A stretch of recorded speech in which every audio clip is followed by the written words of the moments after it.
হলো এই সরকারের মতো সরকার হয় না। আমি জিজ্ঞাসা করলাম ওই শিক্ষককে 11,000 টাকার স্কেল 22,000 টাকা হলো, আপনার কি লাভ হইল?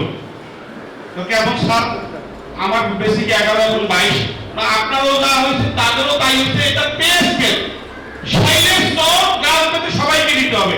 আমাদের জন্য কি করলো? 2008 সালের নির্বাচনে বলা হলো শিক্ষকদেরকে আন্দোলন করতে হবে না, শিক্ষকদের জন্য স্বতন্ত্র পে স্কেল ঘোষণা করা হবে। 16 বছরে 1 টাকাও সুবিধা দেয় নাই।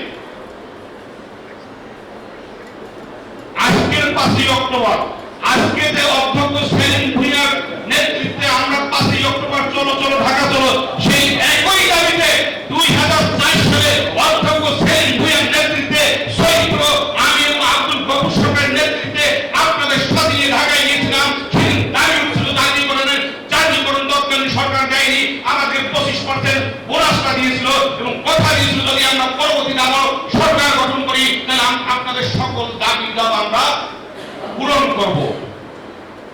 ওই 2004 সালের 25% আছে, আর বাড়াইছে ওই পর্যন্ত 26% আনাইনি।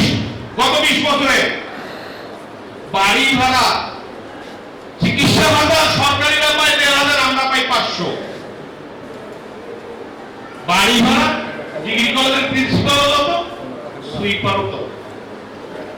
16 বছরে আমাদের মান উন্নয়ন মানে রাস্তায়ও দাঁড়াইতে দেয় না। সর্বশেষ গত বছর একটা আন্দোলন সারা দেশে সংগঠিত হইল, শেখ কাউসারের নেতৃত্বে তাকে জেলে নেওয়া হলো এবং চাকরিচ্যুত করা হলো। আজকে এই কথাগুলো এখানে বলে লাভ না, ওখানেই বলতে হবে, কথা ওখানেই বলতে হবে। আমাদেরকে নিয়ে একটা কমিটি করলো সারা দেশে, এই স্বাধীনতা শিক্ষক পরিষদ। আমাদের কিছু লোকজন সেখানে গেল, তাদের কমিটিতে গেল এবং সাধারণ মূলামূলি দিয়ে হইল হয় নাই। উনি আমাদের মতো কিছু সাধারণ শিক্ষককে ঢাকায় ডাকে নিয়ে দেখাইল যে আমার পিছনে বহু কিছু আছে। তো আমাদেরকে বারে বারে ঝুলায়, যারা আছেন আপনারা প্রধান বক্তা ঢাকায় আপনি বক্তব্য দিবেন, নমিনেশনের জন্য এই শিক্ষক সমাবেশ না হয় কারণ নমিনেশন পাওয়ার জন্য। আমাদেরকে দেখে আপনারা এমপি হবেন। আমি অধ্যক্ষ গাজী ফারুককে বলেছিলাম নীলফামারীতে যে আপনি পে স্কেলে ছিলেন, পে কমিশনের 16 জন সদস্য একজন আপনি শিক্ষক হিসাবে ছিলেন, আপনি কয়েক টাকা আমাদের সুবিধা দিলেন। আমার বলে তুমি থামো, তুমি বিএনপি করো, তুমি থামো। শিক্ষকের কথা বেতনা আমার সে কেউ জানে না।